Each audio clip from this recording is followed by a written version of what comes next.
जय हिंद मित्रांनो, आपल्या शिवार्थी क्लासेस या यूट्यूब चॅनलला मी सर्वांचं स्वागत करतो. आपण या व्हिडिओमध्ये महत्त्वाचं म्हणजेच की 15 मार्च 2026 रोजी छत्रपती संभाजीनगर ग्रामीणचा झालेला जो काही पोलीस भरतीचा पेपर आहे, तो आपण या ठिकाणी जी के या विषयातील महत्त्वाचा बघा, जे काही घटक आहे जी के यामधील प्रश्न आपण पाहणार आहोत. तर यामध्ये बघा प्रश्न क्रमांक 51 होता. चांद्रयान 3 सन 2023 मध्ये कोणत्या ध्रुवावर यशस्वी यान उतरले? तर ए उत्तर ध्रुव, बी दक्षिण ध्रुव, सी पूर्व आणि डी पश्चिम. तर योग्य उत्तर काय असणार आपलं? दक्षिण ध्रुव. 52वा प्रश्न आहे. नेपाळमध्ये राष्ट्रीय सार्वत्रिक निवडणुकीत ऐतिहासिक विजय मिळविणारे बालेंद्र शहा हे राजकारणात येण्यापूर्वी कोणत्या क्षेत्राशी संबंधित होते? तर आय टी प्रोफेशनल म्हणजेच की एक स्ट्रक्चरल इंजिनियर सुद्धा आपल्याला पाहायला मिळतात. तर या ठिकाणी पुढचा 53वा प्रश्न आपल्याला आहे बघा. I C C men's T20 world cup बाबतीत खालील विधाने वाचून योग्य पर्याय निवडा. तर त्यामध्ये बघा या ठिकाणी 1 नंबरचं विधान आहे, 3 वेळा जगजेता होणारा भारत देश पहिला. तर विधान हे सुद्धा बरोबर आहे. दुसरं आहे, जेतेपद राखणारा भारत पहिला संघ ठरला. तर बरोबर आहे.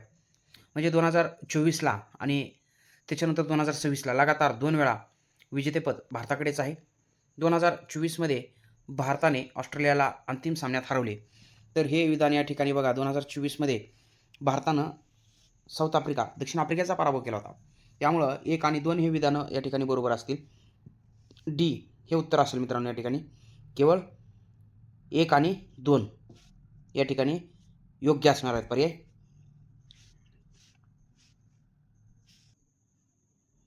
आपल्याला पुढचा प्रश्न या ठिकाणी महत्त्वाचा असणार आहे मित्रांनो. 54व्या क्रमांकाचा प्रश्न आहे. भारताचे 26वे मुख्य निवडणूक आयुक्त कोण? तर या ठिकाणी योग्य उत्तर काय असणार आहे? तर ज्ञानेश कुमार. यापूर्वी 25वे बघा महत्त्वाचे असणारे राजीव कुमार होते. तर 55वा प्रश्न बघूया आपण महत्त्वाचा. महाराष्ट्राचे राज्य निवडणूक आयुक्त कोण आहेत?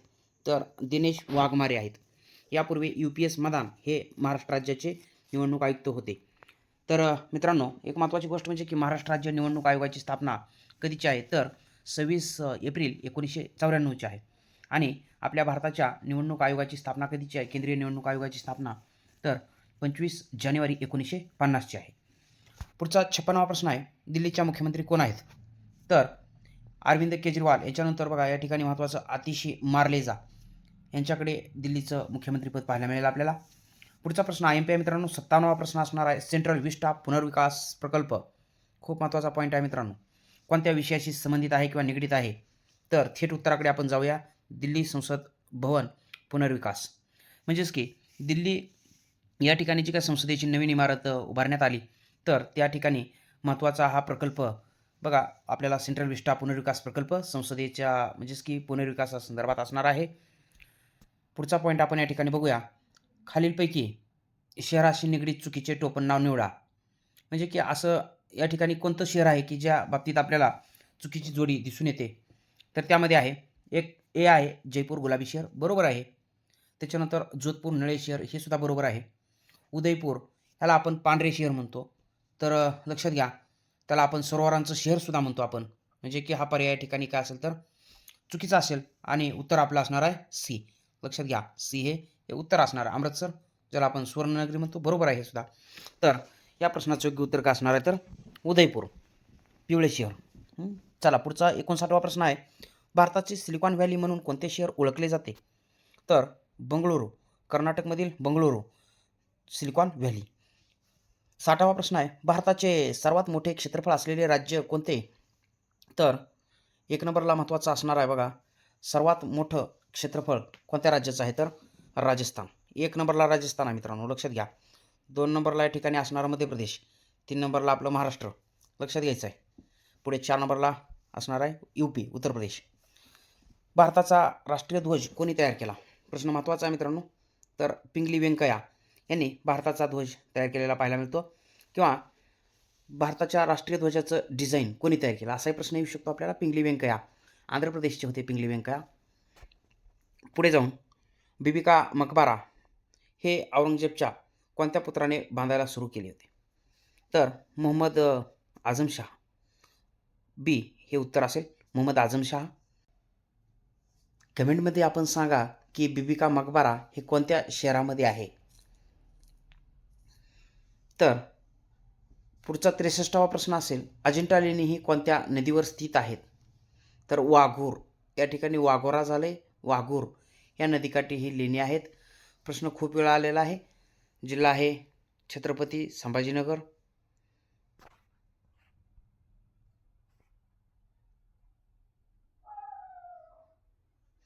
या ठिकाणी आपल्याला प्रश्न विचारला जाईल की बघा 64वा प्रश्न आहे, पहिली गोलमेज परिषद कोठे झाली? हा प्रश्न येऊन गेलेला खूप वेळा आणि आता सध्या छत्रपती संभाजीनगर ग्रामीण पोलीस भरतीसाठी सुद्धा हा प्रश्न पडलेला आहे. तर लंडन हे योग्य उत्तर असणार आपलं. पश्चिम घाट हे नाव कोणत्या पर्वतरांगांना दिले आहे? तर सह्याद्री. लक्षात असू द्या. आरवली ही भारतातली सर्वात प्राचीन पर्वतरांग असणार आहे. विंध्य उत्तर भारत आणि दक्षिण भारत यांना विभागणारी एक महत्त्वाची प्राकृतिक सीमारेषा असणार आहे विंध्य. त्याच्यानंतर पुढे हायड्रोपोनिक्स हे शास्त्र कोणत्या व्यवसायाशी निगडीत आहे? तर शेती संबंधित हे एक महत्त्वाचं बघा हायड्रोपोनिक्स हे तंत्रज्ञान आहे. मृदाविरहित शेतीला काय म्हणायचं? तर हायड्रोपोनिक्स. मृदाविरहित मातीविरहित शेती हायड्रोपोनिक्स. पुढचा पॉईंट आहे 67वा प्रश्न बघा या ठिकाणी विचारलेला, अकोस्टिक्स हे कशाचे अभ्यास करणारे शास्त्र आहे? तर ध्वनी लहरी. 68वा प्रश्न आहे, आहारातील ऊर्जाचे प्रमुख स्रोत कोणते? तर डायरेक्ट उत्तर बघूया आपण, कार्बोहायड्रेट्स. मित्रांनो लक्षात घ्या, सजीव सृष्टीत विपुल प्रमाणात मुबलक प्रमाणात उपलब्ध होणारे जे काय ऊर्जेचे स्रोत आहेत ते कोणते? तर कार्बोहायड्रेट्स. जसं प्रोटीन किंवा प्रथिने हे शरीर बांधणी किंवा शरीर मजबूतीसाठी कार्य करतात, तसंच मानवाला ऊर्जा देण्यासाठी महत्त्वाची भूमिका कार्बोहायड्रेट्सची असते आणि सर्वाधिक म्हणजेच की 70 ते 80% ऊर्जा आपल्याला कार्बोहायड्रेट्सपासून मिळताना पाहायला मिळते मित्रांनो. पुढचा प्रश्न आपण या ठिकाणी पाहणार आहोत. 69वा प्रश्न आहे, तर बिहू उत्सव कोणत्या राज्याशी निगडीत आहे? तर आसाम. खूप वेळा प्रश्न येऊन गेलेला मित्रांनो, सोपा प्रश्न आहे. भारतातील सर्वात जास्त लांबीचा सागरावरील सेतू कोणता? तर अटल सेतू असेल, जो की मुंबई या ठिकाणी. लक्षात घ्या. त्याच्यानंतर पुढचा प्रश्न आहे, मराठी भाषा गौरव दिन साजरा कधी केला जातो बाबा नेमकं? तर लक्षात असू द्या, प्रश्न महत्त्वाचा आहे.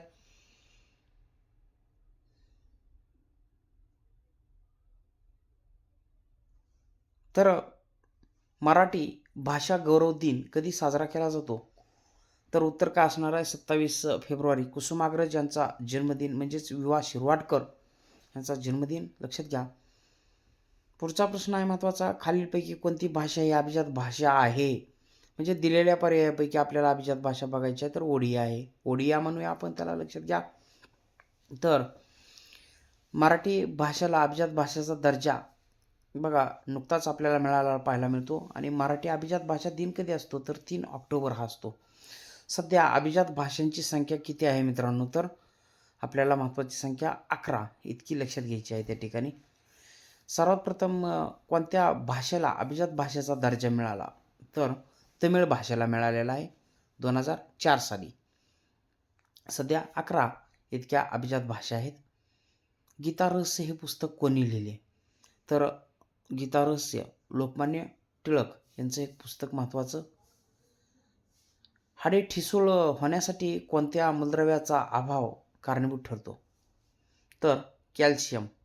कॅल्शियमच्या अभावामुळे हाडे ठिसूळ होताना आपल्याला दिसून येतात. पुढचा पॉईंट आहे मित्रांनो या ठिकाणी, शेवटचा प्रश्न असेल आपल्या व्हिडिओमधला आणि या प्रश्नपत्रिकेतला सुद्धा जी केचा हा 75वा प्रश्न आहे. एकूण 25 प्रश्न पाहायला मिळतात आपल्याला. बंदुकीतून गोळी सुटल्यानंतर किंवा सुटल्यावर बंदूक मागे सरकते हे खालीलपैकी कशामध्ये स्पष्ट केले आहे? तर या ठिकाणी आपल्याला न्यूटनचे नियम विचारलेले आहेत मित्रांनो. तर थेट उत्तराकडे जाऊया. न्यूटनचा 3रा नियम आहे गतीचा. योग्य उत्तर. म्हणजेच की क्रियाबल आणि प्रतिक्रिया बल असणारा हा महत्त्वाचा नियम असणारा न्यूटनचा 3रा. न्यूटनचा पहिला नियम आहे तो जडत्वाचा नियम असणार आहे. न्यूटनचा 2रा जो काय नियम आहे तो म्हणजेच की बघा संवेगाचा असणार आहे. तर आपल्याला हे महत्त्वाचे प्रश्न आगामी परीक्षेमध्ये सुद्धा रिपीट होतील. तर यावरून आपल्याला पोलीस भरतीचं जे काय काठिण्य पातळी आहे ते सुद्धा लक्षात घ्यायचे आहे. स्टॅटिक जी के आणि चालू घडामोडी अशा महत्त्वाच्या पॉईंटबद्दल आपण जे काय अपडेट असे व्हिडिओ बनवत असतो मित्रांनो, आपण या व्हिडिओला नक्कीच पहा, म्हणजेच की आपल्या आगामी परीक्षेमध्ये नक्कीच मार्क वाढतील. आणि आपण जर माझ्या चॅनलला नवीन असाल तर चॅनलला सबस्क्राईब करा, हा व्हिडिओ आपल्या मित्रापर्यंत शेअर करा आणि व्हिडिओला लाईक करा. भेटूया पुढच्या महत्त्वाच्या अशा व्हिडिओसह. तोपर्यंत धन्यवाद. जय हिंद. वंदे मातरम.